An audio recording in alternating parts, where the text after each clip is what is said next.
हाय दोस्तों, आज हम आपको बताने वाले हैं अध्याय 13 जिसका नाम है पृष्ठीय क्षेत्रफल और आयतन, जो कि क्लास 10th का केसी सिन्हा बुक में अध्याय 13 है। आज हम आपको बताने वाले हैं 3D फिगर के बारे में। उसमें क्या फार्मूला होता है, फार्मूला कैसे बताया जाता है, फार्मूला को कैसे समझा जाता है। आज हम आपको प्रयास करेंगे कि फार्मूला आपको अच्छे से याद हो जाना चाहिए। देखिए, तो इसमें सबसे पहले हम स्टार्ट करेंगे घनाभ के बारे में। क्या चीज के बारे में? घनाभ के बारे में। उसके बाद घन आएगा, उसके बाद बेलन आएगा, उसके बाद शंकु आएगा।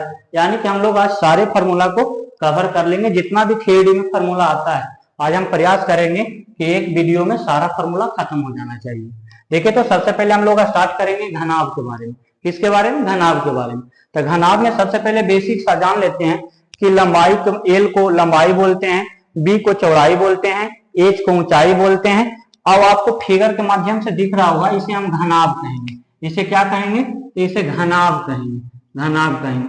घनाभ में ये लंबाई होता है, ये चौड़ाई होता है, ये ऊंचाई होता है। फिगर में आपको दिख रहा होगा। तो आइए अब हम यहाँ से फार्मूला स्टार्ट करना चालू करते हैं। आइए, पहला नंबर है घनाभ में। पहला फार्मूला है घनाभ का वक्र पृष्ठ का क्षेत्रफल होता है 2LH प्लस 2BH होता है। घनाभ का वक्र पृष्ठ का क्षेत्रफल का फार्मूला होता है 2LH प्लस 2BH होता है। उसके बाद है दूसरा नंबर में, अब वक्र हो गया। वक्र के मतलब होता है वक्र को इन चारों दीवारों का क्षेत्रफल भी कह सकते हैं हम लोग। उसके बाद आएगा घनाभ का संपूर्ण पृष्ठ क्षेत्रफल, यानी कि कुल पृष्ठीय क्षेत्रफल। कुल पृष्ठीय क्षेत्रफल का फार्मूला होता है 2LB plus BH plus LH होता है। घनाभ का संपूर्ण पृष्ठ का क्षेत्रफल का फार्मूला होता है 2 into LB plus BH plus LH।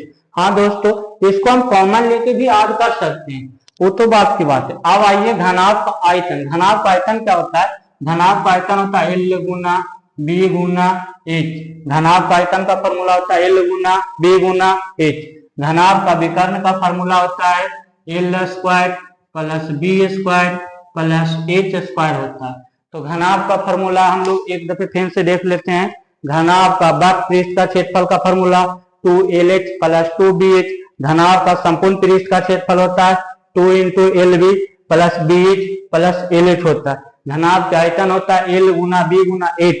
घनाभ के विकर्ण होता है root under L square plus B square plus H square. अब घनाभ के बाद हम लोग सीखेंगे घन के बारे में, जिसको क्यूब बोला जाता है। घन का फिगर आपके देखिएगा तो बोर्ड पर हम लोग पार दिए। अच्छा, घनाभ में क्या होगा? तो L है, B है, H है। इसमें कंडीशन है ना कि इसमें तीनों सेम होना चाहिए, लंबाई सेम, चौड़ाई सेम और आपका ऊंचाई जो होगा बराबर होगा। अच्छा, तीनों में से आपका कोई एक को भुजा समझना है, लंबाई रहे, चौड़ाई रहे, ऊंचाई रहे, उसे आप भुजा समझ सकते हैं। तो आइए हम लोग घन का फॉर्मूला जानने का प्रयास करते हैं। घन का वक्र पृष्ठ का क्षेत्रफल का फॉर्मूला होता है 4 गुना भुजा स्क्वायर। 4 गुना भुजा स्क्वायर। घन का वक्र पृष्ठ का क्षेत्रफल का फॉर्मूला होता है 4 गुना भुजा स्क्वायर। घन का संपूर्ण पृष्ठ का क्षेत्रफल का फॉर्मूला होता है 6 गुना भुजा 6 गुना भुजा स्क्वायर। फिर उसके बाद है घन का आयतन बराबर होता है, घन का आयतन बराबर होता है भुजा भुजा क्यूब। घन का आयतन क्या होता है? तो घन का आयतन होता है भुजा क्यूब होता है। घन का विकर्ण बराबर होता है रूट थ्री गुना भुजा। घन का विकर्ण बराबर फार्मूला होता है रूट 3 गुना भुजा होता है। घन का आयतन होता है भुजा क्यूब, घन का विकर्ण होता है रूट 3 गुना भुजा। घन के बाद अब हम लोग देखने वाले हैं बेलन के बारे में। बेलन में क्या होता है? तो बेलन में हमें ऊंचाई की जरूरत पड़ती है, हमें त्रिज्या की जरूरत पड़ती है। तो देखिए, सबसे पहले हमको बेलन का वक्र पृष्ठ क्षेत्रफल ज्ञात करना है। बेलन का वक्र पृष्ठ क्षेत्रफल कहेगा तो हमें सिर्फ अंदर वाला भाग यानी कि 2 पाई RH होता है। वक्र पृष्ठ क्षेत्रफल आपको यहाँ से यहाँ तक लेना है। बेलन का वक्र पृष्ठ क्षेत्रफल का फार्मूला होता है 2 पाई RH होता है। उसके बाद होता है बेलन का संपूर्ण पृष्ठ क्षेत्रफल। बेलन का संपूर्ण पृष्ठ का क्षेत्रफल का फार्मूला होता है 2 पाई RH और पाई r स्क्वायर और एक वृत्त का जो क्षेत्रफल होता है पाई r स्क्वायर आपस में जोड़ दीजिएगा तो 2 पाई r स्क्वायर। अब आगे जाकर आप कॉमन भी ले सकते हैं। एक दफे फिर से रिपीट कर देते हैं। बेलन का संपूर्ण पृष्ठ का क्षेत्रफल होता है 2πrh प्लस 2πr²। बेलन का आपका संपूर्ण पृष्ठ का क्षेत्रफल का फॉर्मूला हुआ। उसके बाद है बेलन का आयतन। बेलन का आयतन का फॉर्मूला होता है πr² होता है। बेलन का आयतन का फॉर्मूला होता है πr² होता है। अब हम बेलन के बाद आते हैं खोखला बेलन के बारे में। खोखला बेलन में त्रिज्या एक नहीं, त्रिज्या 2 होता है। ऊंचाई आपका सेम एक ही होता है, लेकिन त्रिज्या आपका 2 होता है।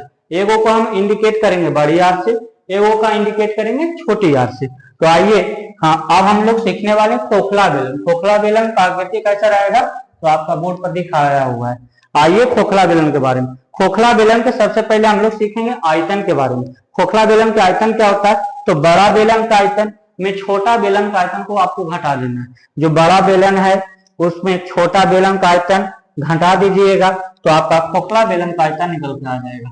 अच्छा, तो बड़ा में बड़ा त्रिज्या लीजिएगा तो बड़ा बेलन का आयतन क्या हो जाएगा, बड़ा बेलन का आयतन होगा πr² में से घटाना है πr²। बड़ा बेलन का आयतन में छोटा बेलन का आयतन घटा दीजिएगा तो आपका खोखला बेलन का आयतन निकल के आएगा। उसके बाद हम लोग जानेंगे संपूर्ण पृष्ठ का क्षेत्रफल, यानी कि खोखला बेलन का संपूर्ण पृष्ठ का क्षेत्रफल, यानी कि कुल पृष्ठ का क्षेत्रफल कैसे निकलेगा, तो होगा अंतः बाह्य पृष्ठ क्षेत्रफल, बाह्य बाह्य पृष्ठ क्षेत्रफल और 2 गुना कोरों का क्षेत्रफलों का अंतर समझना। कोरों का क्षेत्रफलों का अंतर समझना। तो आइए, अंतः बाह्य पृष्ठ क्षेत्रफल हमको निकालना है। अंतः बाह्य पृष्ठ क्षेत्रफल तो लिखेंगे 2πr, उसके बाद बाहर 2π बड़ी आर, उसके बाद 2 गुना कोरों का अंतर। कोरों का अंतर हम लोग लिखेंगे पाई बड़ी r² माइनस पाई छोटी r²। एक दफे रिपीट कर देते हैं। संपूर्ण पृष्ठ का क्षेत्रफल का फॉर्मूला होगा 2πr इंटू 2π बड़ी r² माइनस पाई छोटी r²। ये आपका संपूर्ण पृष्ठ का क्षेत्रफल का फॉर्मूला निकल गया है। अब हम लोग देखने वाले हैं शंकु के बारे में। आइए, तो अब हम लोग सीखेंगे शंकु के बारे में। शंकु में क्या होता है, तो शंकु में सबसे पहला फॉर्मूला हम लोग को जानना है L² बराबर h² प्लस r²। L के मतलब समझना है, ये आपका तिर्यक ऊंचाई, ये आपका जो तिरछा में है इसे तिर्यक ऊंचाई कहेंगे। इसको L से सूचित किया जाता है। L² बराबर h² प्लस r²। उसके बाद है शंकु का बाह्य पृष्ठ का क्षेत्रफल। शंकु का बाह्य पृष्ठ का क्षेत्रफल का फॉर्मूला हम लोग सीखेंगे तो क्या होगा πr_l। शंकु का बाह्य पृष्ठ का क्षेत्रफल होगा πr_l। अब हम लोग जानेंगे शंकु के संपूर्ण पृष्ठ का क्षेत्रफल के बारे में। शंकु का संपूर्ण पृष्ठ का क्षेत्रफल का फॉर्मूला होता है πr_l प्लस πr² शंकु का संपूर्ण पृष्ठ का क्षेत्रफल होता है πr_l प्लस πr²। इसे हम शंकु में वृत्त का क्षेत्रफल भी अगर पूछेगा तो हम πr² कह सकते हैं, बोल सकते हैं। उसके बाद है आगे का शंकु का आयतन का फॉर्मूला होता है 1/3 πr² होता है। शंकु का आयतन का फॉर्मूला होता है 1/3 πr² होता है।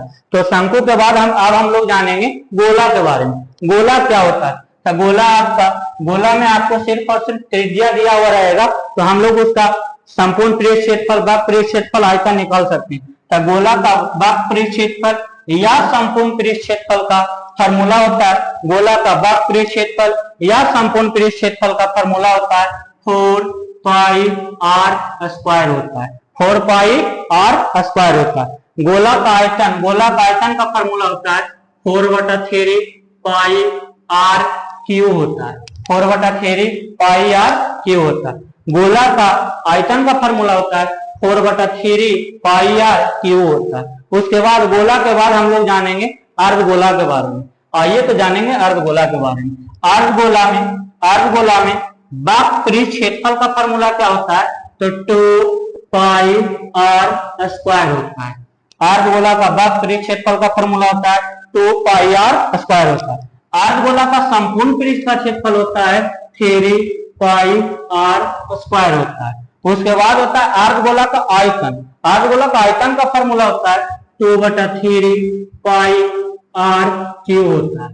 2/3 पाई आर क्यू होता है। किसका फॉर्मूला? अर्धगोला का आयतन का फॉर्मूला होगा।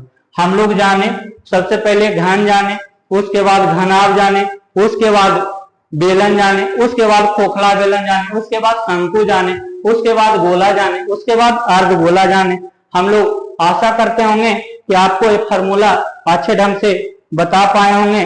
तो यहाँ अगर आप अध्याय 13 क्लियर करना चाहते हैं तो हम आपका 22 फार्मूला बताए हैं। ये 22 फार्मूला अगर आपको अच्छे ढंग से याद होगा तो आपको ये चैप्टर पढ़ने में परेशानी नहीं होगा। आपका एक एक क्वेश्चन हल हो सकता है। आप एक एक क्वेश्चन को समझ समझ के बना सकते हैं। ये आपका, अगर दोस्तों आपको इतना फार्मूला अच्छे ढंग से हम बता पाए हों तो आप वीडियो को लाइक कर दीजिए और चैनल को सब्सक्राइब कर दीजिए, जिससे हमें ऊर्जा प्राप्त हो।